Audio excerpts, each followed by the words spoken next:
A few moments for people to join the webinar.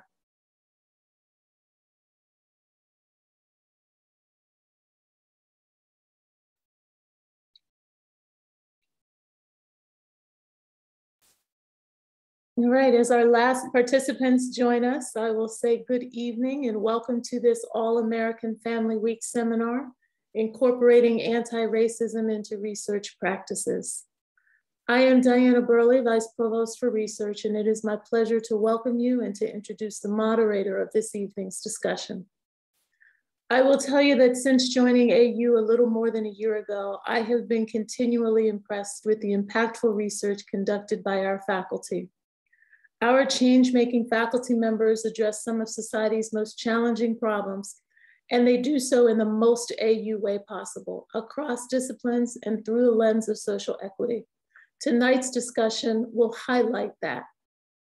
Our moderator this evening is Dean Cheryl Holcomb-McCoy.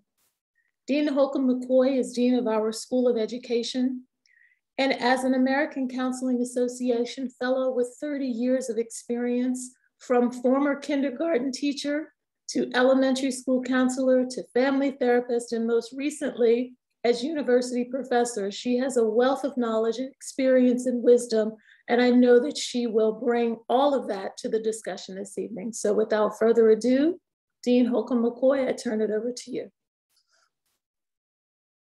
Well, I have to say that's the best introduction yet, because you mentioned that I was a kindergarten teacher. So thank you, thank you, thank you. I really appreciate that. Thank you, Dr. Burley. Good evening, everyone. And as Dr. Burley said, welcome to our AU Family Week research session entitled Incorporating Anti-Racism into Research Practices. I am Cheryl Holcomb-McCoy, and I'm Dean of the School of Education. And I just want to thank all of you for joining us this evening. I am so excited because I am absolutely sure we're going to have a wonderful, engaging conversation about research tonight through an anti-racist lens. Over the last 13 years, the university has really embarked on a journey to become more inclusive, diverse, and equitable.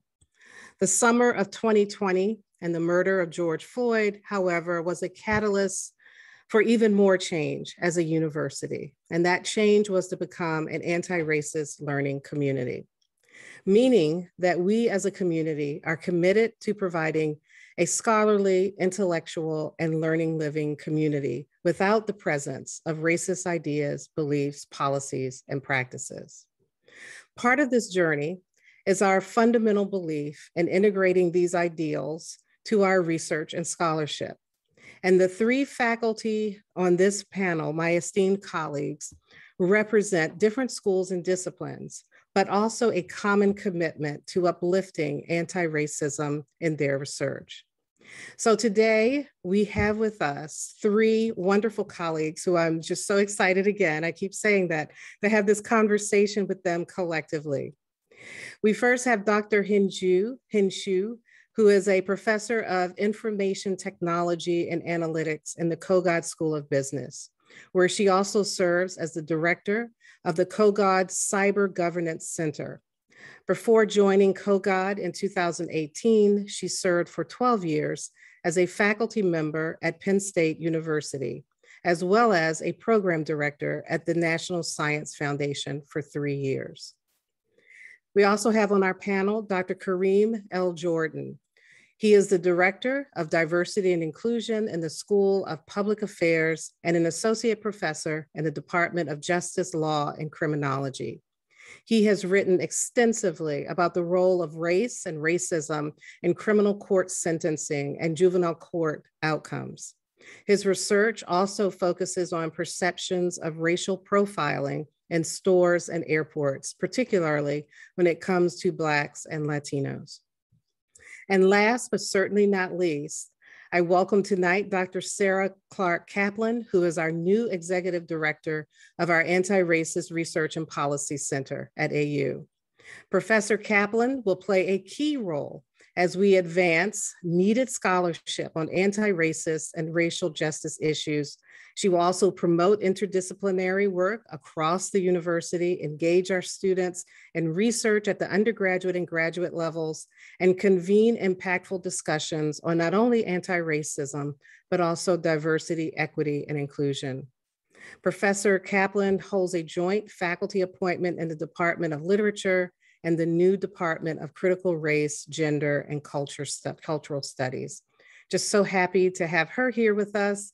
And it's the first time that we've met. So this is just going to be a wonderful conversation and for us to get to know her even more. So before we begin and just dive in, I also want to give a special thanks to the Office of Sponsored Research, who really organized this, and also the Office of Campus Life for initiating this event and highlighting research on anti-racism. So thank you. A couple of housekeeping notes too before we start.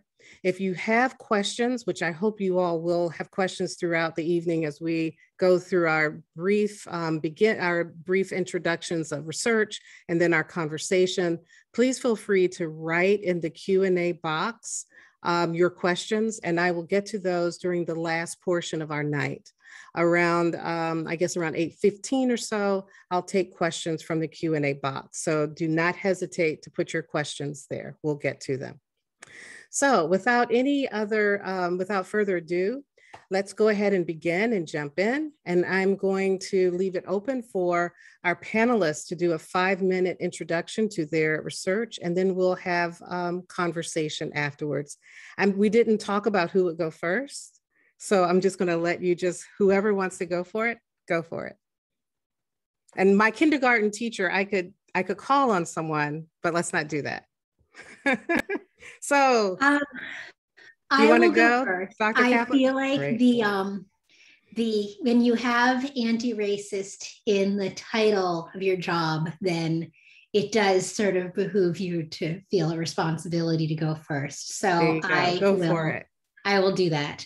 All right. So I want to start by saying how much of an honor it is to be on tonight's panel, how grateful I was to be invited, and also what an honor it is to be able to serve as the new executive director of the Anti-Racist Research and Policy Center here at American University.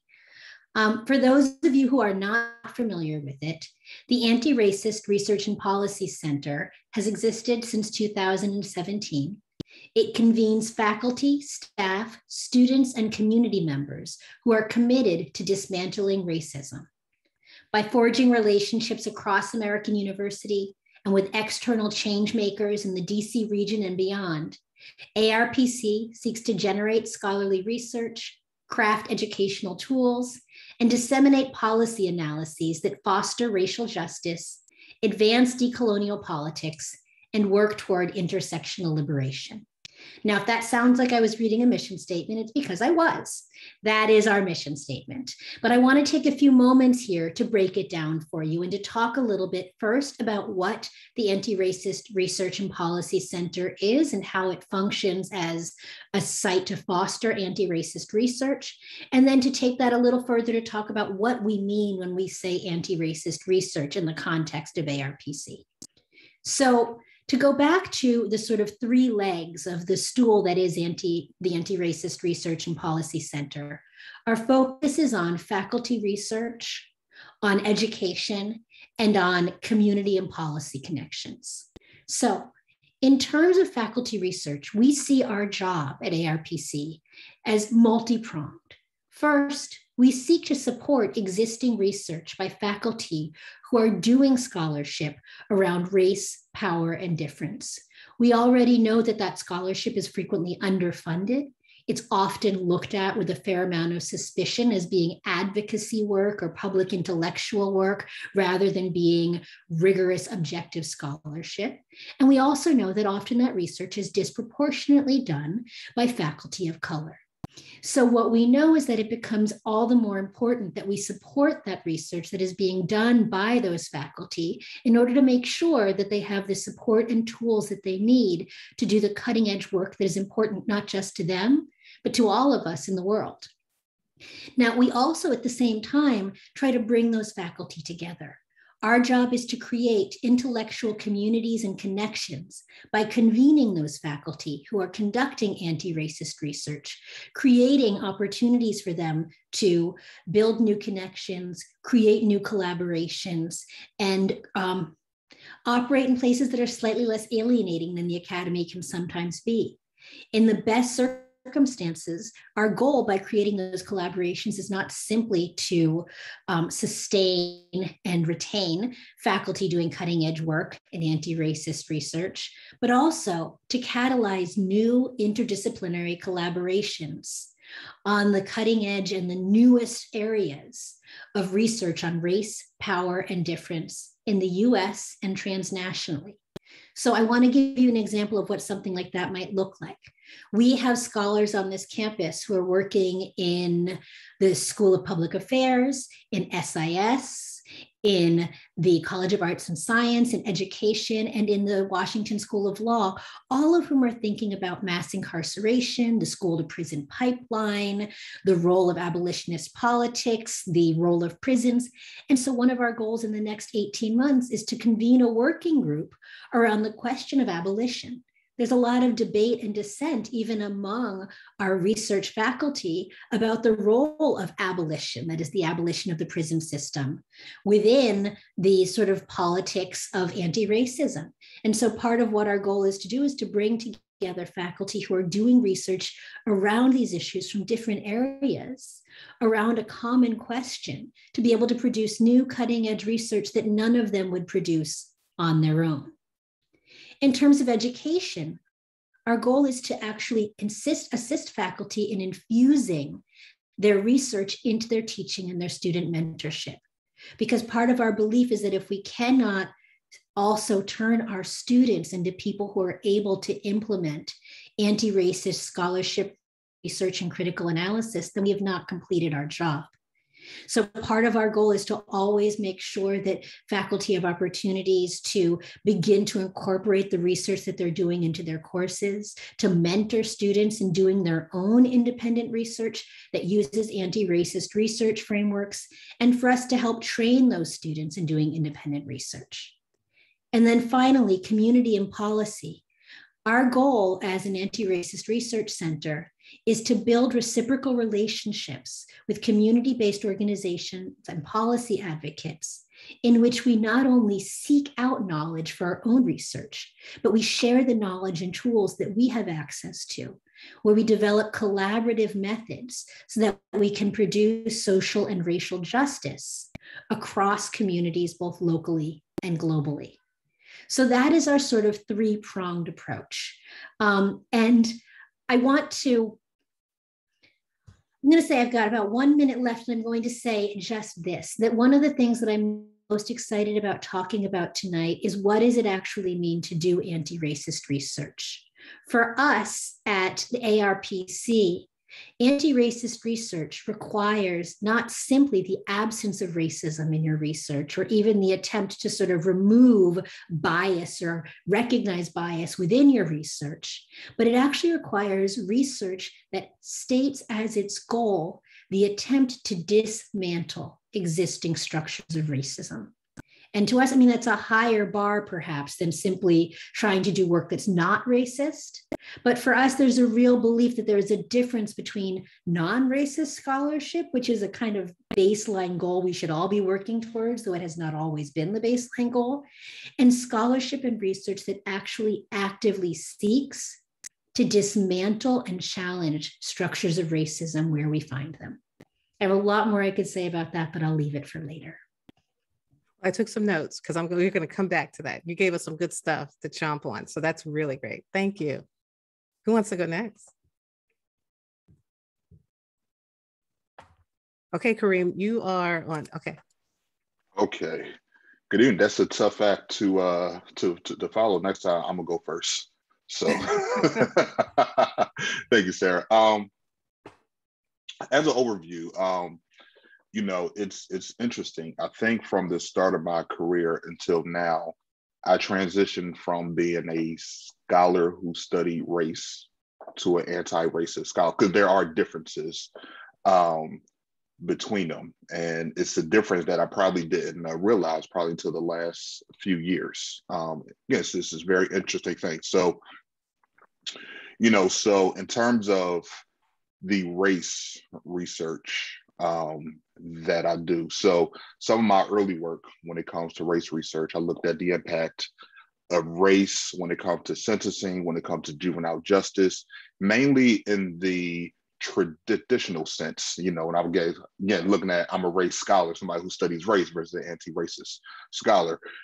Some of the traditional research in my field looks at, is there a difference in how Black youth and Latino youth are treated and compared to white youth? And that was the model that I was brought up in. Race is a control. Let's compare non-whites, whatever the race might be, to whites to see if there is a difference, a disparity, or discrimination there. And that was some of my early work. And in addition to that, Cheryl mentioned this when it comes to, some of the stuff when I'm looking at consumer racial profiling, fear, crime, people's perceptions of race when it comes to different issues that's going on within the United States. I looked at differences of race when it came to how people thought about high profile events such as the Trayvon Martin shooting from several years ago. And again, thinking about that traditional sense of looking at, is there a difference between how Blacks view things versus whites, and Latinos versus whites, and Asian versus white. And I'm saying that for a reason, which will make sense here in a second. So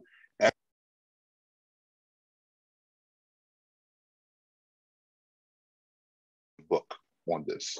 So I wrote a book with an academic press looking at the impact of race on juvenile court outcomes, where I did a comprehensive evaluation of all existing research when it comes to saying, what's the status of things? How does race influence these outcomes?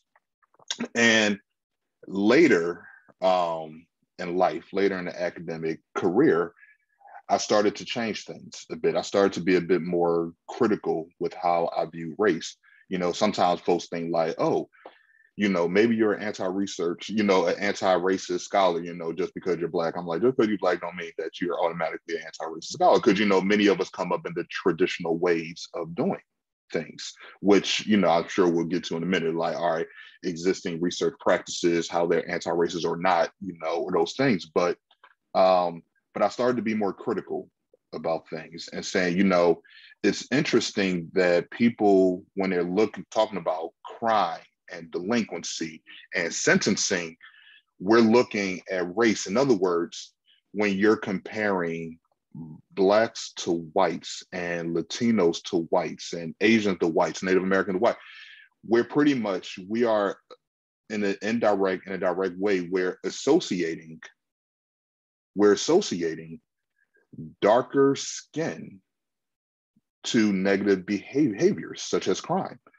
So we're focusing on what's happening with those Black youth, what's happening with those Latino youth. We're not saying, well, how did this happen? What's the context around what's occurring here? And more importantly, we're not talking about what's actually occurring with whites, with white youth, with white adults. We're just using them as a reference to what's happening with Black and Latino. We're not looking at what's going on with all races. We're just looking at the darker ones. So that's something that it took me a while to start thinking through. I'm like, wait, am I actually, through the work that I'm doing, am I actually, and to some extent, contributing to the structure of associating Blackness and brownness to criminal activities? So then I started to focus on this theory in my field called racial threat theory. It used to be called minority threat theory, and that's another story, which associated with minority, all right, well, that's just some other story. But the theory now, more or less called racial threat theory, where it pretty much says, well, as a result of growing numbers of Black populations, of Latino populations, Native American population, Asian population, does social control, does punishment increase as a result of minority populations actually going up? But then more recently, within the last couple of years, I started working with a colleague and we said, let's take a different approach to this. And this is where some of the anti-racist stuff really started to sink in a bit more, because again, it's linking Black and brown bodies to negative behaviors. We start thinking like, wait, especially because the original name of the theory was minority threat. Those Black people are a threat, minority threat, it's a thing of like, instead of looking at it in terms of is social control increasing as a result of increasing brown bodies or Black bodies, let's look at it in terms of what's happening with social control as a result of shrinking white bodies. As the white population is decreasing, is social control responding to an increase in Black populations or Latino population, or is it responding to white population decreasing? Like, regardless of who's increasing, because the white population is decreasing, is something changing as a result of that? And it took me a while to actually start thinking through that, because just in terms of theoretical things, it's like, wait a minute, now we're associating things with whiteness and negative behaviors with whiteness as opposed to Blackness or brownness or those things. And it changes the conversation completely. And I think provide a fuller picture of what's going on and saying what's going on as a result of all races as opposed to some, because as long as, and again, it took me a while to get here, because I definitely transitioned quite a bit in how I've done my work. Because it took me a while to realize that in my traditional work that I have done, I have contributed to maybe not racist work, but in terms of the traditional ways of linking race to negative behaviors, and said, there's a better way to do this. There's context surrounding this. And all the while, we're ignoring what's happening with white populations.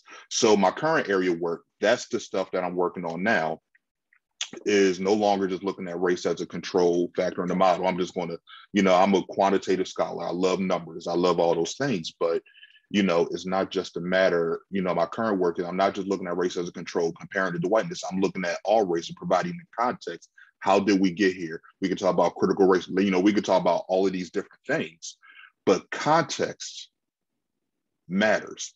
And so much more context is going into my work. I'm actually very interested to see what the next few years of my work is going to be, because I feel like, okay, I'm still looking at race stuff, but I have come upon a new path of how I look at this, and I'm excited to actually get through it. So that's an overview of, how my work on race has evolved throughout the years, and how I became somebody who have a scholar who studied race to an anti-racist scholar. Great, thank you for that. The notion of evolution is so important when we think about, moving from just racial race research to anti-racism. We're going to come back to that. Okay, Hing, your turn. Thank you. So it's really an honor to be here to be on this panel with my colleagues from different disciplines. And I am a professor at Kogar School of Business, but I'm not a business professor by training. Before moving to AU, Kogar School of Business, I'm actually an information scientist. So I am the information scientist turned business professors, and try to bring a lot of my training in data science, information science into study some emerging business related questions, and try to shape this, or try to redefine these social responsibilities from the business perspective. So I joined Kogar and become the center director for Kogar's Cybersecurity Governance Center in the year of 2018. And when I joined, the very first task I did with my colleagues, faculty, our colleagues, as well as our advisory board members, is to sit down together and to come a definition of cybersecurity research and education initiatives within the School of Business.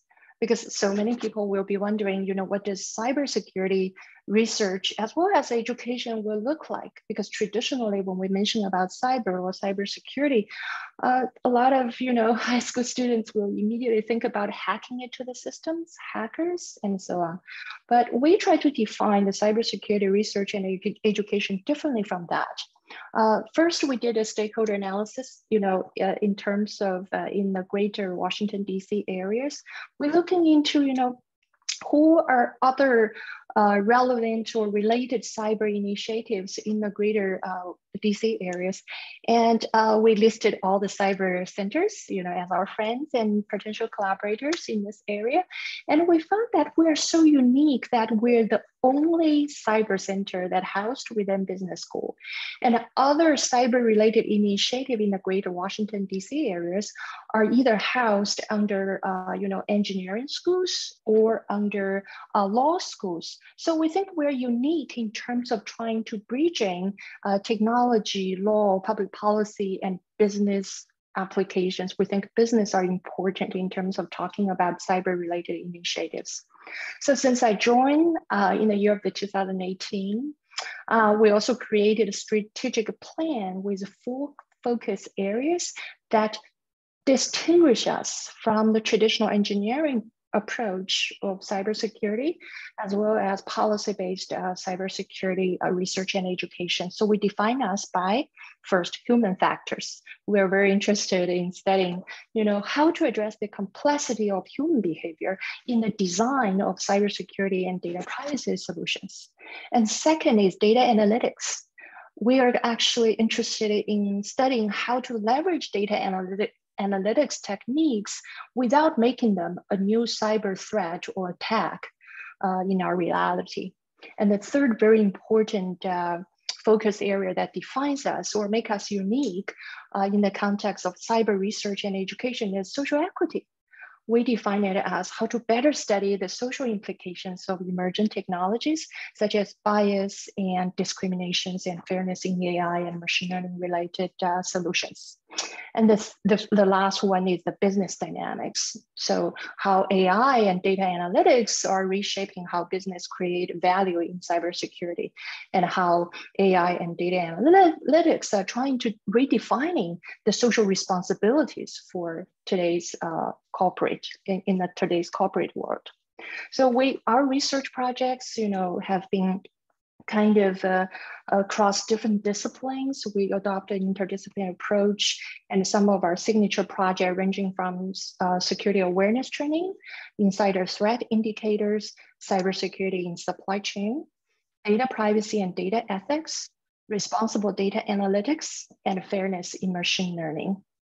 And you're probably wondering, how we actually approach, or what kind of research questions we try to address from the social equity point of view in terms of data privacy and cybersecurity research. So here I want to give you one example in terms of how we approach the data privacy research. So we recently launched a new project. We name it as Privacy Disparity, which basically study the traditional trade-off between privacy and utility.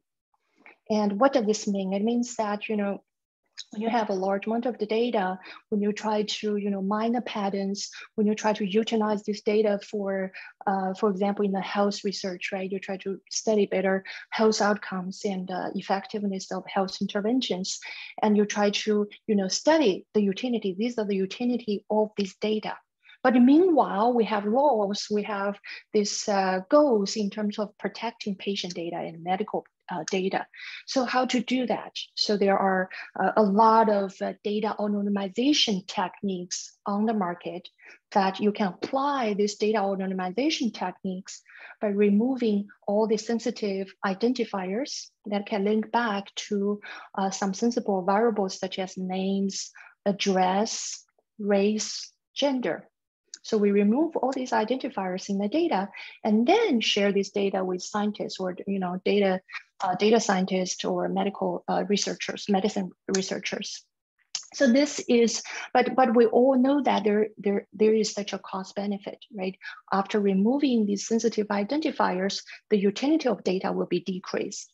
So this is a long established trade-off that has been established in the data anonymization literature, where is the privacy utility.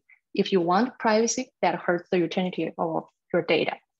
And recently we asked another question that hasn't been asked by the tech policy field.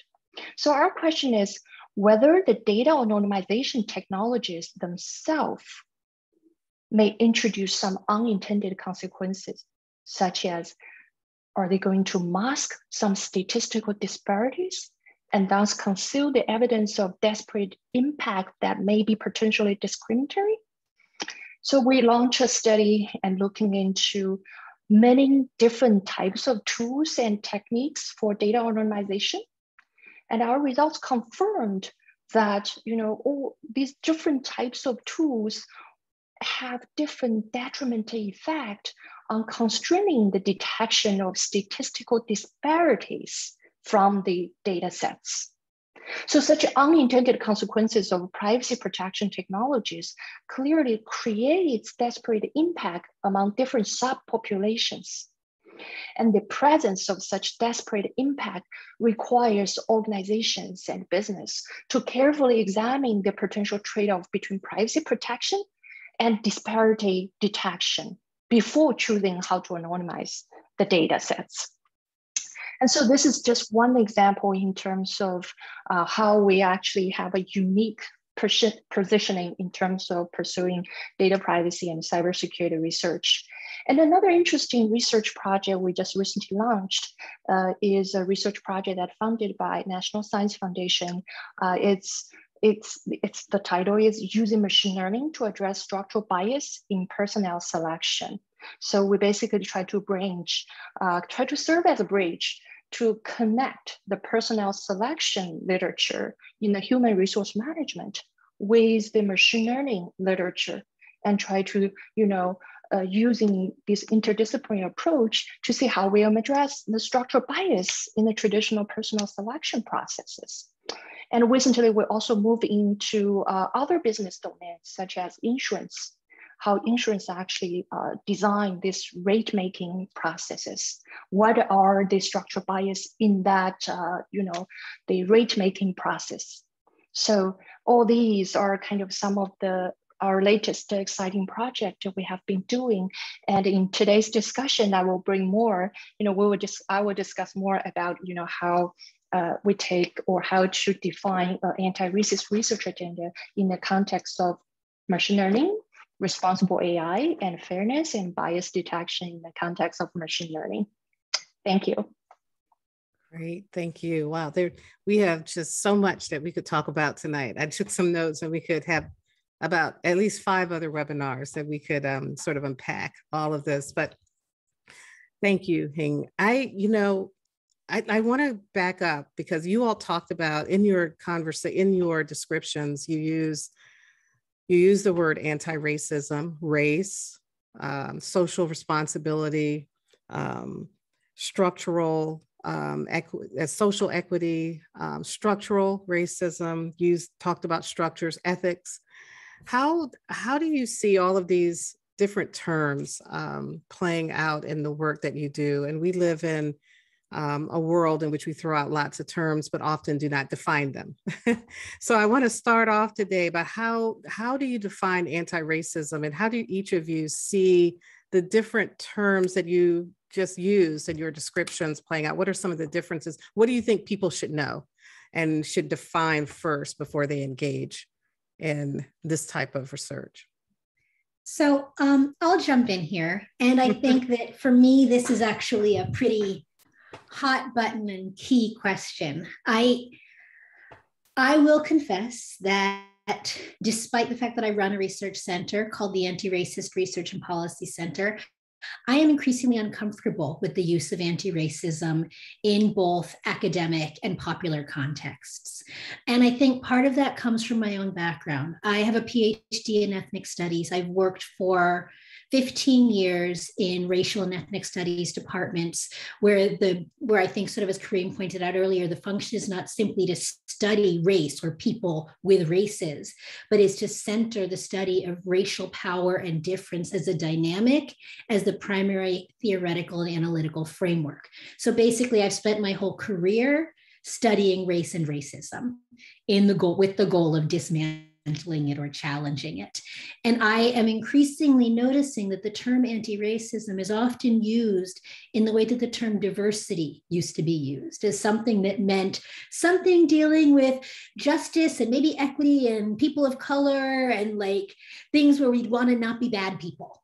And in fact, this is where the nerdy academic in me comes out. Anti-racism is actually just one particular academic term coined by one particular scholar, Ibram Kendi, who used to be here, that has now been picked up in recent years due to a kind of popular dissemination, and has come to stand in for the words that we used to use to talk about a broader social project. But in its broader dissemination, I think some of the actual technical meaning of anti-racism has been lost. Anti-racism is not technically the same as producing, general social equity. Anti-racism is not the same as bias reduction. And, anti-racism is not the same as increased tolerance or diversity. Anti-racism is specifically research and practice that works to dismantle existing structures of racism that produce unequal social outcomes. Now, I personally, in my own approach to anti-racism and in the center's approach to anti-racism, take it beyond that. And this is where I differ from Dr. Kendi's work. And I would argue, while he says frequently that ideology doesn't matter. It doesn't matter if you undo people's beliefs. What matters is if you undo the structures that produce the racial disparity impact. And I would argue that actually it's crucial to look at undoing and challenging racialized ideologies and racist ideologies, because in fact, it is precisely those ideologies that underpin these seemingly unbiased social policies and structures, right? So if we think about something like broken windows policing, it doesn't work to just end broken windows policing in New York. They did that. And we're still seeing incredible disparate levels of arrests of Black and brown youth in New York. And the reason we still see that, or the reason we still see increased racial profiling of kids of color, is because even if they're trying to argue that they're not following these exact policies, some of the inherent beliefs about which bodies are dangerous, which bodies need to be policed, which neighborhoods need to be protected, going back to Kareem's point, right? We see more of these kinds of policing in gentrifying neighborhoods, right? These issues of ideology, longstanding beliefs that go back to Reconstruction about what a Black man standing on a corner not doing something is, which is a potential criminal, a vagrant who could be arrested. Right, part of anti-racist work is to actually actively seek to unpack and to undo the existing beliefs and structures that maintain racial inequity. And so I think for me, that's actually a really crucial kind of thing to understand when we're talking about anti-racism. We like to use the term in a lot of different ways. And if you were to, ask, but I think it does have an actual technical, intellectual, scholarly meaning that often gets lost when it becomes diffuse and becomes used in many ways. And that said, I would love to, and we don't have to right now, but I'd love to talk about, I would argue, and ARPC would argue, that there are 6 basic tenets beyond that make good quality, effective anti-racist research, right? That there are certain things that it has to do. Well, let's get into that, because I think I like your definition of anti-racism. I don't know if anyone here disagrees with you. I don't think so. The question, I think, is then how do you dismantle racist ideas and racism through our research? And so this notion of, I think it was Kareem, you talked about, you no longer compare racial groups, you know, using your white participants in a study being the norm, like, you know, having this benchmarking. That's not changing racial structures. That's just telling you what is, possibly. So how does your, you know, because I know there are a lot of students out there that are really thinking about, how do I engage in using what, Sarah, how you have defined anti-racism, then how does your race research then look different? And can you really have anti-racist research? Is research based on the research that I grew up on? Is it based on racist ideas anyway? And can you really have anti-racist research? So that's a part of my question. What do you think about that? I mean, what are some of those methods that you would use to dismantle racist structures?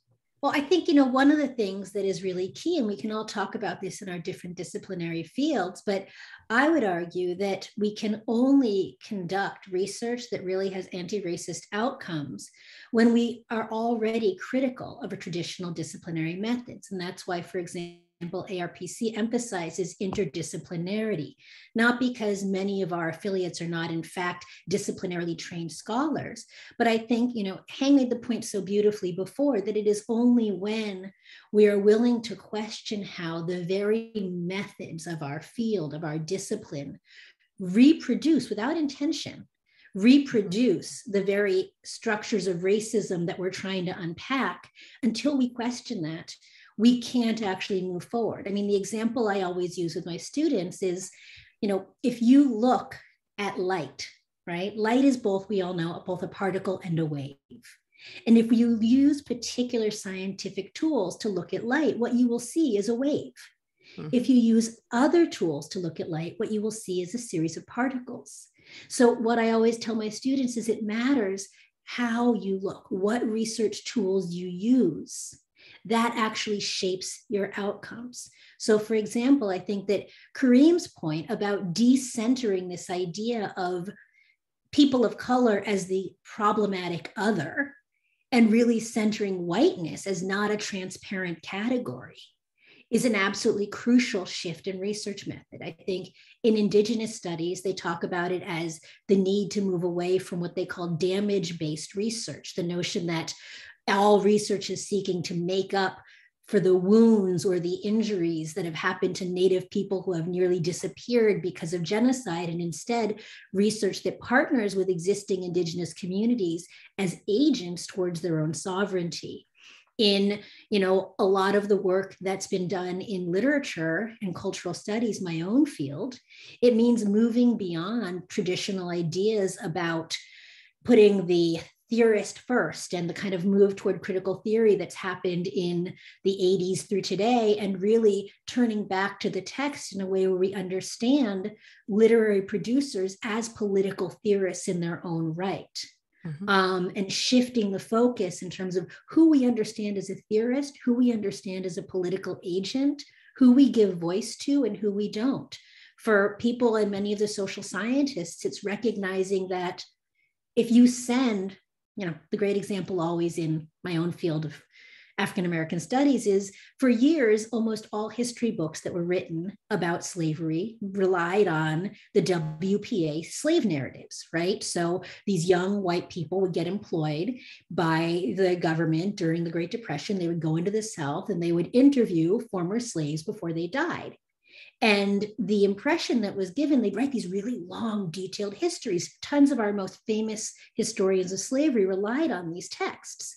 And it has only occurred to people more recently that what an older Black woman or man would say to a highly educated young white person coming from the North into their community about slavery and about their experiences as a slave was profoundly shaped by the incredibly unequal power dynamic between the interviewer and the interviewee.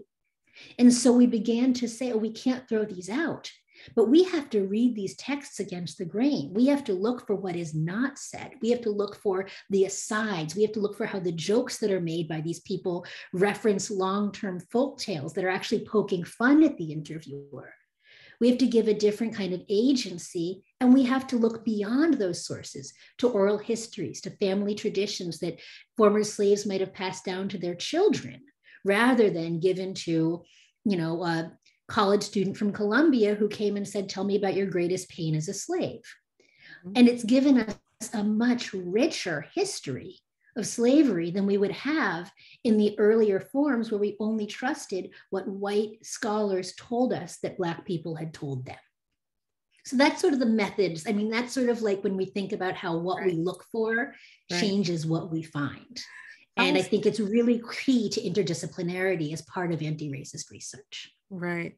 I'm wondering what Kareem is thinking and him, because in your disciplines, the language is sometimes different than what we hear in historical context and history, cultural studies. After the murder of George Floyd, we were, just overwhelmed with statistics and articles coming out of criminology departments about the injustices in the criminal justice system. So I'm wondering, Kareem, I mean, what do you see happening in research in a field that has been highlighted so much in the news? And there's still, we can look on the news tonight and we hear the research that's still comparing whites and Blacks and the different neighborhoods as being challenging or, bad neighborhoods. How is your work changing how we report research, and how do we turn that around?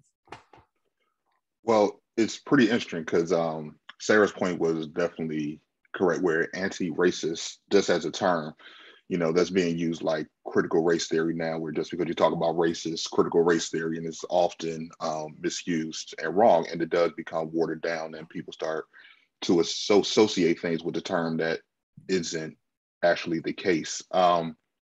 So in my work, there's nothing wrong practically with, when you're trying to compare, Blacks, Latinos, Asians, whoever the whites, there's nothing wrong with saying whether or not a difference is there. The issue is that people stop there. And that doesn't tell you much of anything. It doesn't mean that there's no value to it. There's a whole lot of value to that. But in getting to the point that Sarah made, where there's so many different things that you can do regarding race, sometimes people just take that narrow path and start presuming that they're doing the best work ever with it. I'm like, we've been doing that for centuries at this point. We know that certain groups are more or less likely compared to whites to have certain outcomes with policing, with use of force, when it comes to sentencing, when it comes to juvenile court. These are things that we know. Now, where I think people can take the lead to anti-racist work is like, okay, you're taking this research where you did the comparisons, and now what? How are you now going to use this to do something with it? So getting to the point that was mentioned earlier, that, anti-racist work, it's some parts are theoretical, but it's that's the practice part of things. What are you going to do? You can't dismantle racist behavior in a journal or in an academic book. You could bring light to it, but that's not where the real work lies. So it's like, what are you going to do with it? So to me, that's where anti-racist work, when it comes to research, really comes into play. But actually, even speaking about research, to your question, Cheryl, can this be done in a traditional research sense? That's an easy question, but it's a hard question. It's a hard question because part of me does buy into the traditional ways of things. That's how I was academically raised, where you have your research design and control groups and different things. I was raised within that. However, the point is, we can't divorce the times that these academic methods were created. We can't divorce that from the times in which that they were done. Just like we can't look at the Constitution of the United States and divorce that from the time that was, that people wrote that. It was rich white men who did all of these things, and it was created during these times. People in position of power, authority, created these things, created a process by which they can maintain what they have and ensure that people who didn't have that continue not to have those things. Research is the same type of way. You know, we can't, whether folks did it on purpose or not, I really don't think it's the point. The point is that we cannot, you know, pretend like, you know, research, design, how race is measured, all these things are done. You know, it was created during a time where not structural racism, you know, actual racism, overt things were going on at that time. And this is where those things were created. So I think if people want to really do this work, you have to be critical about it. You have to be critical of the methods. You have to be critical of how you measure things. You have to be critical about the process. You got to be critical in the findings. You have to be critical of the entire process to really do this work. Because without that, only thing you want to do, again, whether it's an intentional aspect or not, you're supporting the traditional, honestly, structural racism way that things have been done for all of this period of time. Great, yeah. And I'm wondering what Hing was thinking, you know, just dovetailing on what you're talking about, the traditional research methods, which I grew up on too, Kareem. That's what I know. And it's making us all question, you know, some of our research that we've done. But when I was listening to you, Hing, you know, and looking at the news, and as we talk about Facebook and all of the, you know, and we're thinking about those structures that possibly perpetuate racist ideas or bring people together with like ideas, the algorithms that are being used. Your research really does dovetail this, you know, our technology boost, right? And the ethics around that and how that plays into sometimes our biases and our racist beliefs about people. When you hear about traditional, I mean, how does this play out in your field with traditional research? I mean, are you forced, because of cybersecurity and technology, are you forced to think differently about research from just any research? I mean, is it different just because of the area you're in, or do you still have to rethink your research methods? I think we got to rethink. And I echo with my colleagues here is that we have to be critical.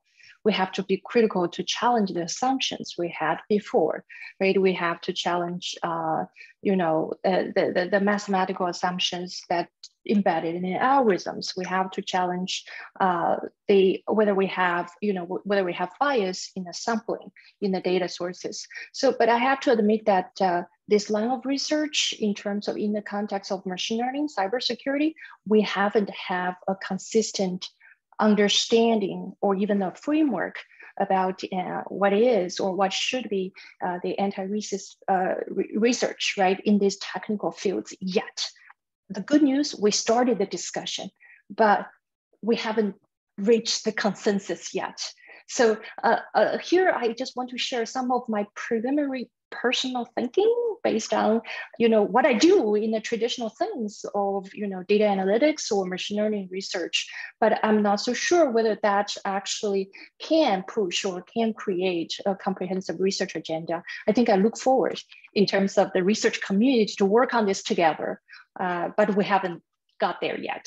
So if we think about AI, the notion of AI, all the popular buzzword, we talk about artificial intelligence, but artificial intelligence has been in the academic research since 50s, right? So what makes this generation AI really unique and different comparing to previous, you know, historical notion of AI is based on big data.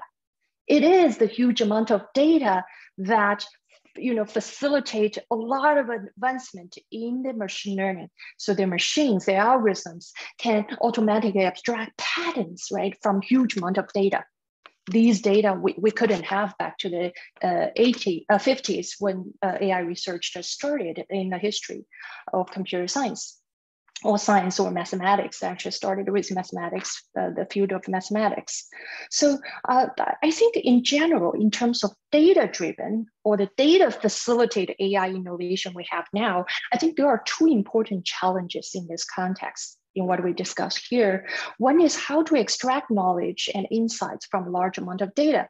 The second is how to use the knowledge and insights to support the decisions. So in this particular context, my understanding or my personal, as of today, is that the anti-racist research means that our understanding of how the structural bias in the society manifests as hidden patterns in the data and how to counter such bias in the analytical modeling, in the follow-up decision-making. And specifically speaking, we need to first examine whether a piece of knowledge or machine learning algorithms learns from data is affected in any way by the structural bias. And second, we need to understand how the structural bias affects the existing data generation processes, the modeling processes, that is the quantitative association between structural bias and the observed data. And finally, try to determine, based on the quantitative association between the structural bias and the data set, and how to adjust our follow-up decisions.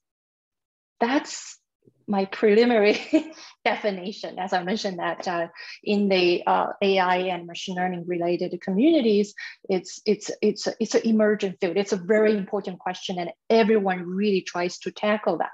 But we're not there yet. The tools and the advancement in the field are not mature that yet.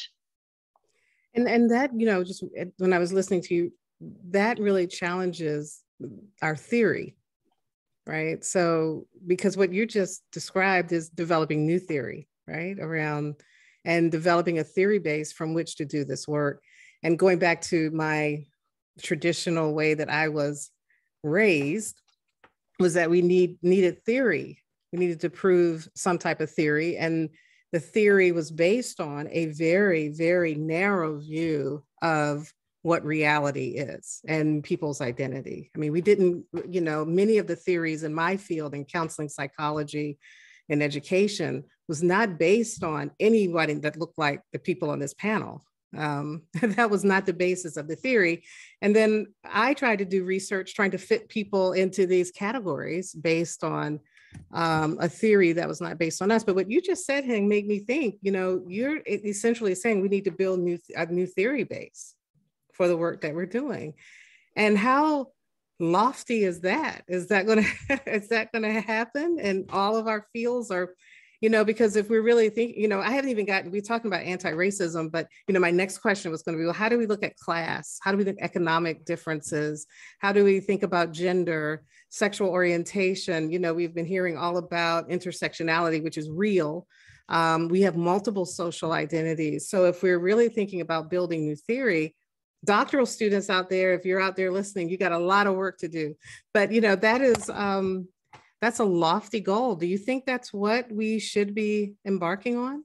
I mean, Hing, is that your work now? Are you getting students to start thinking about new theory bases? Well, we do have some starting points that, again, back to what makes the current generation of AI and machine learning techniques are so unique is the data.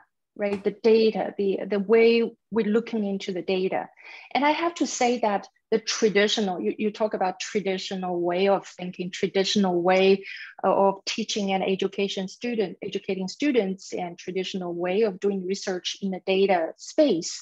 And a lot of our traditional methods are designed to stay at the correlation level. That is, to capture the association between constructs and variables without attending to some hidden relationships between them.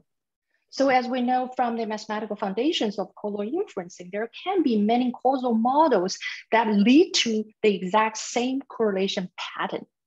As such, if we want to move forward, if we want to, really invent or looking into some new research methods or theories in the context of machine learning and data analytics, I think one of the very starting point is to incorporate more causal reasoning in the design of algorithms. We introduce causal inferencing as an important part of the education as early as, beginning from the undergraduate student, stage. That's also, the causal reasoning and some of the underlying training is to inspire or teach the students to be critical, to challenge the assumptions they made embedded with algorithms to challenge those, the data distribution patterns, right? It could be wrong in the past from the previous generation of algorithms.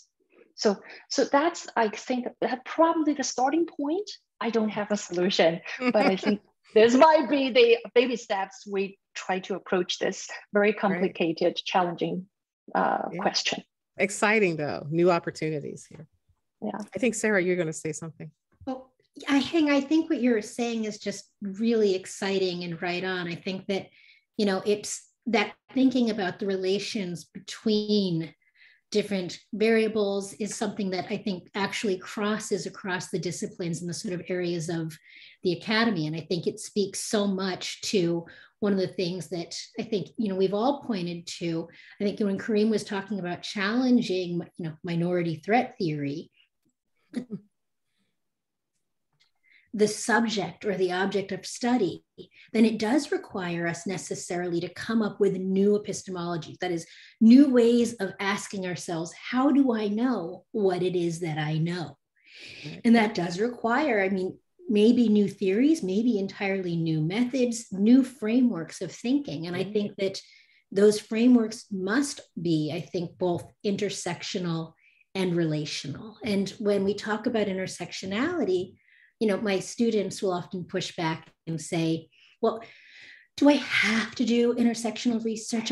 I just really want to study like Black people in popular culture and like how Black popular culture is appropriated and celebrated. And I'm like, okay, well, which Black people in popular culture? Are we talking about how Nicki Minaj is celebrated? Or are we talking about how, Common is celebrated? Are we talking about how Jay-Z is celebrated? Like, if we're talking about popular culture, are we talking about how the Mammy used to be celebrated as an example of Black popular culture? Because all of those require not just thinking about Black people, but thinking about gender, thinking about class, right? Thinking about sexuality and what kinds of sexuality are policed and what kinds of sexuality are celebrated, what kinds of masculinity are built up.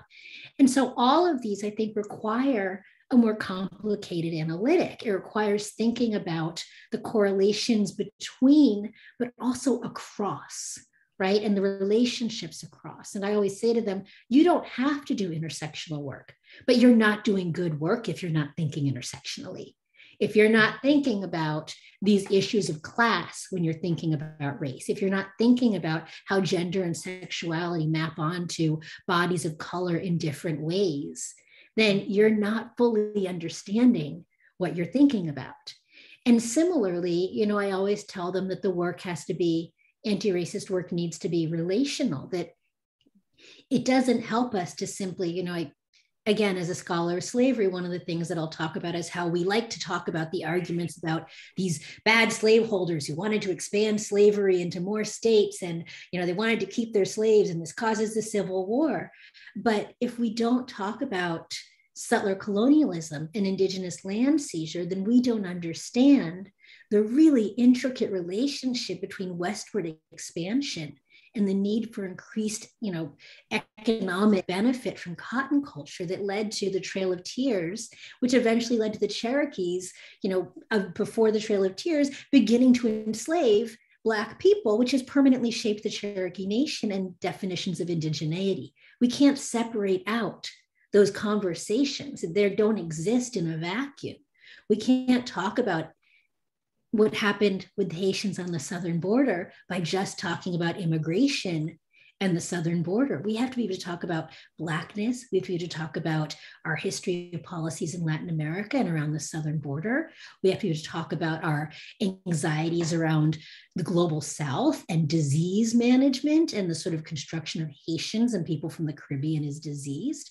These require thinking across categories in ways that many of us, most of us, were not traditionally trained to do. It requires a kind of expansive, but also really granular analytic that is at its heart remarkably critical and requires constantly asking, how do I know what I know? And how is that based in these assumptions that I've never questioned? Right. You all are, go ahead, Kareem, I'm sorry. No, just briefly, just to follow up, I agree with both points completely. I think intersectional work sometimes get confused. Sometimes people will look at a interaction, going to the quantitative side of me, like they'll look at the interaction between gender, race, gender, and class, race, and whatever. They'll look at that and say, I'm doing intersectional work, but you're not. You're looking at interactional work. Because intersectional work, to give even more plain language, is about understanding his history, having the knowledge of what's going on with these groups. You know, why is it when it comes to, for instance, there's a higher assault when it comes to Black trans as opposed to others? What is it about Black trans? What is it about Black women who's just presumed to have a higher tolerance of pain? You know, what's the history surrounding that? Why is like that? That's intersectional work, like that, and that is what often gets missed. I tell folks, I tell students, I tell PhD students, if you're looking at race and race alone, only race, you're missing the story. You're missing the story because we don't operate as that, you know? So to me, it's a thing of, when it comes to research, if you want to do real intersectional work, and I encourage folks, you can't just see how two predictors, how they interact with one another and say, I'm doing this intersectional work. You're not doing intersectional work. If you don't have the knowledge, the history, if you're doing lazy research and not reading and understanding the history, the culture, the meaning behind all of these things, then you're missing the story completely. So I got a question for you on that. That's a great segue to what I was thinking about. So when we think about training doctoral students, graduate students, undergraduates to do research that will be anti-racist in its structure, how can they do that if they're in a doc program and they're only taking courses that are just in their department? I mean, how do we build this link between anti-racist education, or education that is interdisciplinary, to this idea of this type of research that you all are doing such a fabulous job of describing, that I think is right on. But the way our structures are set up in higher education right now, we aren't necessarily creating those spaces for that to happen. So I'm wondering, what are some of your thoughts about what we need to do at American University to ensure that we have, we're producing anti-racist new knowledge and research, but we have to create these structures so that it can really happen? What do you think we need to do? So I hope it's a whole bunch of deans, my colleagues. I know, I was going to say, I know that there's a bunch of people on this that I will always make this pitch to. At ARPC, one of the things that we're looking at are how to support two things. First, faculty who are already doing this work, particularly junior faculty who are doing this work, who might otherwise have less of an ability to take on, heavy loads of graduate student mentorship, but can really model some of these new ways of doing research for graduate students. To build in new programs, we're trying to figure out ways and brainstorming around ways to foster mentored research fellowships and mentored research opportunities for students, graduate students who might reach beyond their department, who might reach beyond their direct field of specialization to develop a different skill set. And then second, we're hoping down the road, and it's a hard sell to funders, but it's a thing we'd like to do. We'd like to be able to create some graduate student fellowships so that, graduate students have the time and effort and an intellectual home to conduct research, ideally new innovative research, or to explore new methods. One of the things that I think can be successful is both a sort of traditional research fellowship, but also, to be frank, I've found that frequently creating reading groups or study groups or research groups for graduate students who are doing this kind of work from different disciplinary areas, where they receive either course credit or a small stipend to actually put their heads together and begin to think outside the box with peer mentorship can also be a really effective tool. I mean, I think all of us can acknowledge that we learned so much from our professors in graduate school, but we learned almost as much from our peer cohort. That they were the ones who said, you've got to read this. Have you seen this study? Did you hear about this new thing? Take that class. And so I think that if we can create those opportunities, and ARPC is trying to take some lead in thinking through how to do that, then we can provide our graduate students some venues that are legible, supported, and resourced to do that kind of thinking and that kind of work. Yeah. I don't know if Kareem. Yeah, I fully agree. No, I fully agree. I mean, I work with a lot of PhD students, and I think the question is tough. I think that, you know, we're, you know, all of us on this panel, you know, we have nice positions, tenure, we're good, and I think that provides us an opportunity to speak from a certain, you know, position of comfort. When we talk about trying to challenge traditional ways of doing things, because our students, you know, we want them to get jobs. You know, we want them to get jobs. We want them to be competitive. Yeah. And I can't speak about any other field, but at least in my field, the stronger students are those who unfortunately buy into the traditional ways of doing things.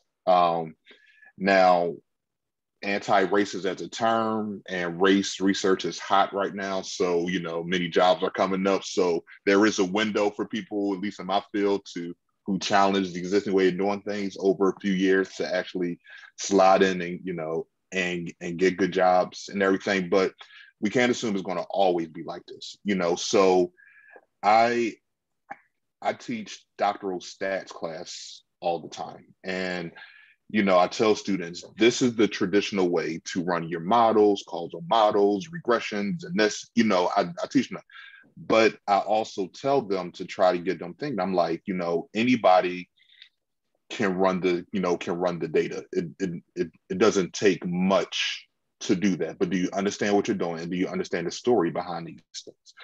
The numbers, the data, there are people behind those things. I try to let people know the data is not made up of numbers. There are people behind those things. It's impactful behind those things, and try to get students where saying, even though I'm teaching you the traditional models of things, you don't necessarily have to have the traditional thinking behind things, you know? So I try to get them to tell the story of the data, tell the story of the people, whether it's quantitative, qualitative. You can do good, solid quantitative or qualitative research, but tell a story in a way that has never been told before. So to me, in terms of my approach, I definitely teach the traditional methods, but I try to challenge them to think about things a different way and to tell a different story to give the context of things. Because the data don't tell you the story, it doesn't tell you the history, it doesn't tell you the context, it doesn't tell you all of those things. You have to study those things, and then you can really start informing practice, at least in my field. Right. We didn't talk much tonight about the interpretation of one's results being a part of this anti-racist approach too, that people are behind the statistics, right? And being able to draw the right conclusions is also a very powerful tool.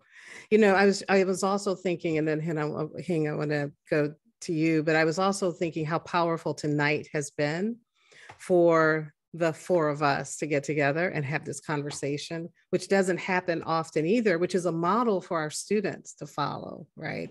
So if if faculty are coming together, which Sarah's going to do for us, bring us all together and convene, and so that we are talking to one another, you know, with our common interests coming from different disciplines, it's a very powerful process in and of itself. And that's modeling for our students of how this can be done later on. But I think what you've done, Kareem, is you've brought up something that is really important. I don't want this night to leave without us talking about the reality of this work that we are swimming upstream. Not everyone is having this conversation tonight, nor will they have it tomorrow.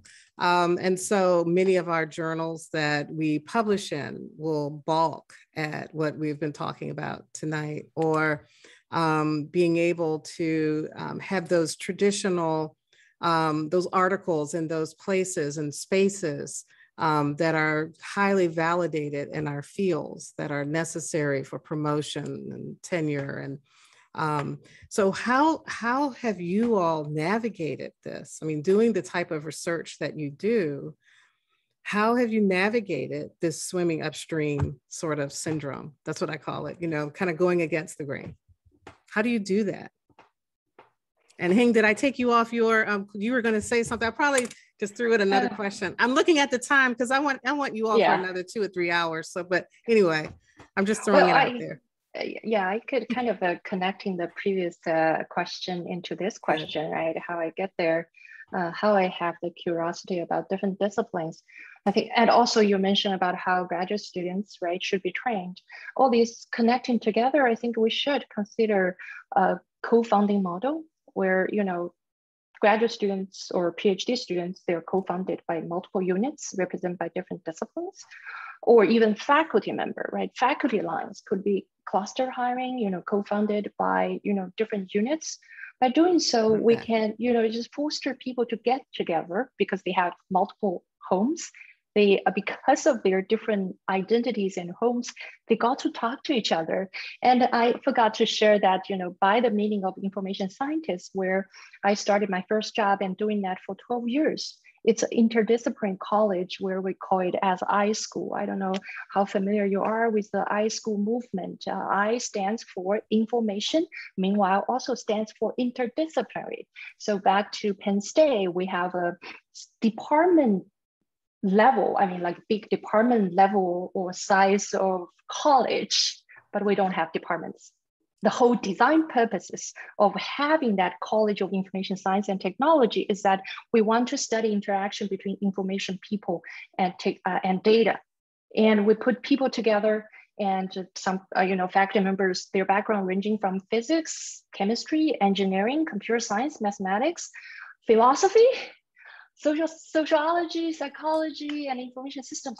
It's like a mini university where you got professors with all different backgrounds. Of course, there are a lot of hurdles, like how you evaluate it, right? Some disciplines value books, other disciplines value, you know, conferences, and some only count journals.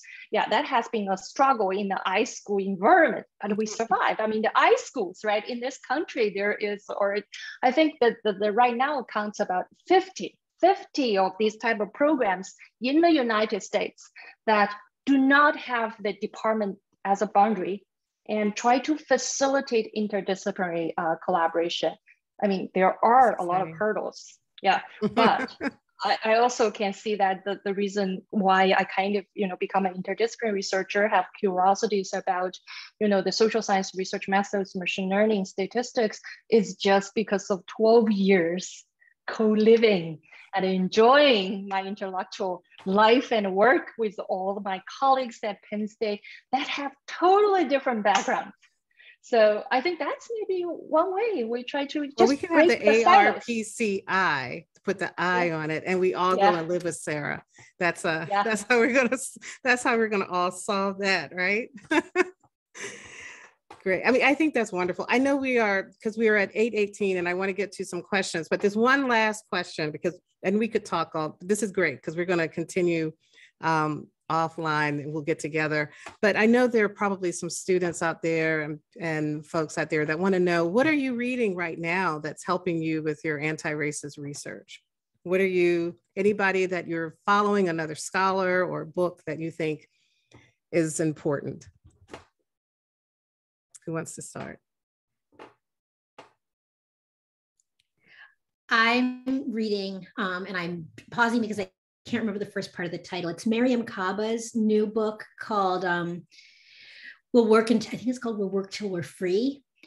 Mariam Kaba is a Black feminist activist and prison abolitionist and organizer who has started a number of organizations, including Survived and Punished for formerly incarcerated women, works with California Coalition of Women Prisoners and a number of other groups, and is just, I mean, I consider her today's Fannie Lou Hamer, and she is just phenomenal. And she's finally just published a collection of her essays, which are part strategy pieces on how we actually work to produce racial justice and freedom. They're part about how we produce, collective communities and work together. They're poetic meditations on what freedom is. And it's just so incredibly inspiring and beautiful. I recommend anyone pick it up. Her last name again is Kaba, K-A-B-A. And I get through about an essay a night before I fall asleep over it, but I'm really loving it. Great. That's great.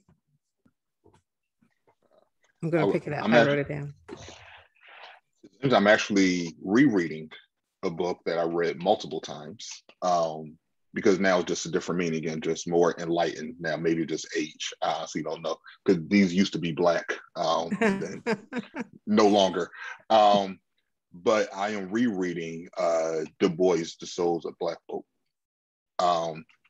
When I read it before, when I was younger, I was like, oh, let me just read it. Everybody say you should read it. And I read the words, but I didn't really get it.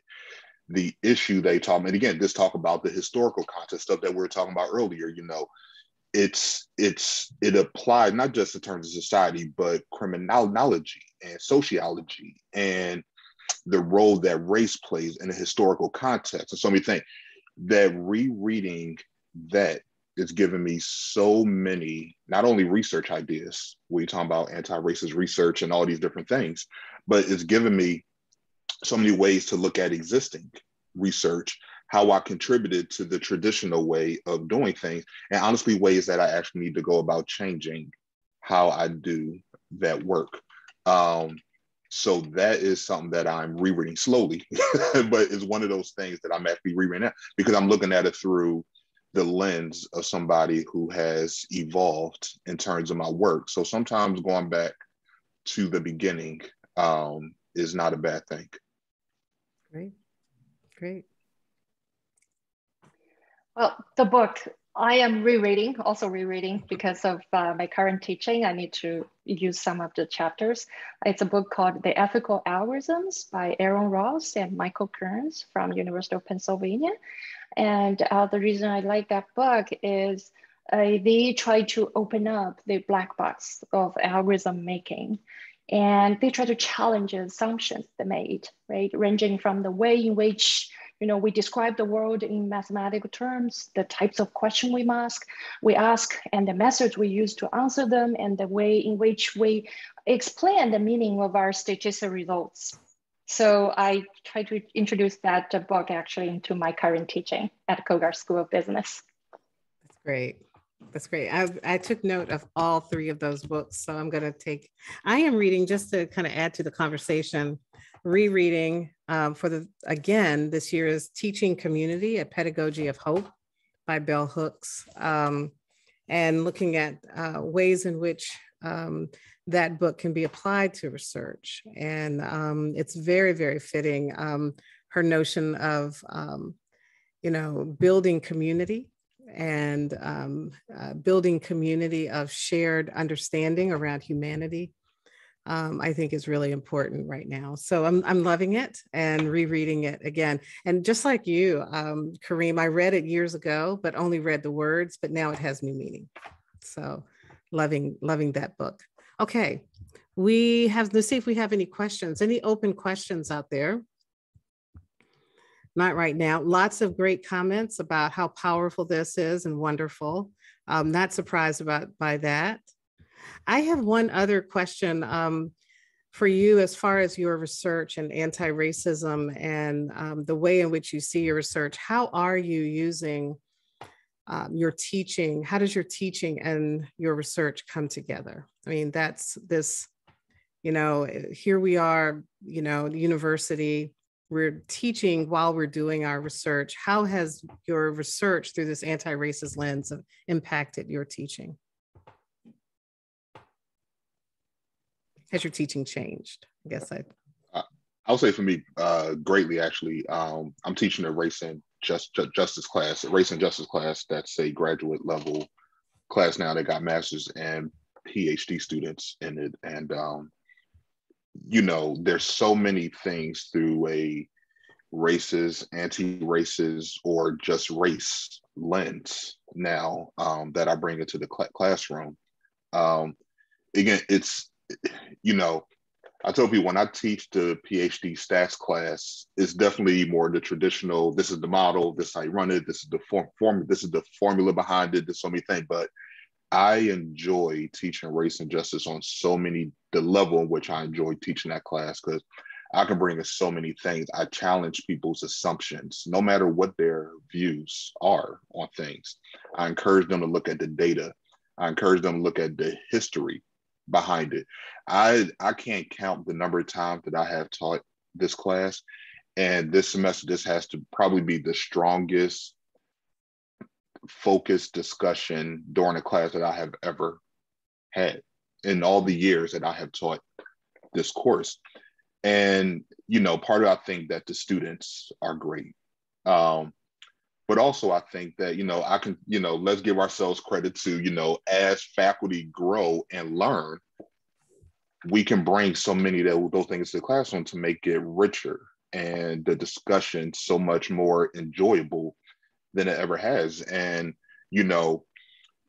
my evolution in terms of how I do my work has completely transformed how I teach the class, how I lead the discussion, the expectations behind the assignments, and I expect them when they write the papers and everything to give me the story behind it. Give me the research, because as graduate students, I need research. So give me the research, but give me the story, because data or research without the story, the meaning isn't there. And it's because that was me early on in my career. I ran the data, but there was no story. And I look at some of my own work and see the issues with it. So I'm like, I want them to honestly do better. When you know better, you do better. You're supposed to do better.